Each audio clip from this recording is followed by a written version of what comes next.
that all of the world had already been conquered and divided by colonial powers. There was no else in the world left to be conquered or divided by colonial powers.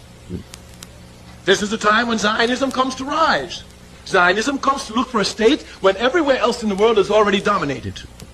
Thus, in order for Mr. Herzl to get a country for Zionists, what he did was to attach himself to imperialism, British imperialism in this case, quite specifically. Of course, as an African who suffered under the heels of British imperialism, I can have no love for it, and certainly I cannot love anyone who attaches themselves to it for the foundation of a state and then call this a liberation movement. Liberation movements fight against imperialism, not with it. The legal foundation of the State of Israel is what is known as the Balfour Declaration. This declaration was issued in 1917. A man in the government of Britain named Balfour wrote a paper and promised the Jews a national home.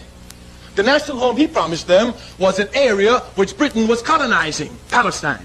Palestine didn't belong to the British.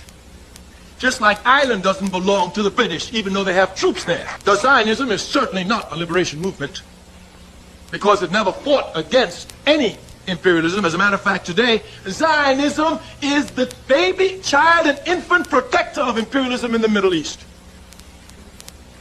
It carries out the interests of American imperialism. As a matter of fact, Zionism and American imperialism is like this. If our tax dollars would stop giving money to Israel, the state would sink tomorrow.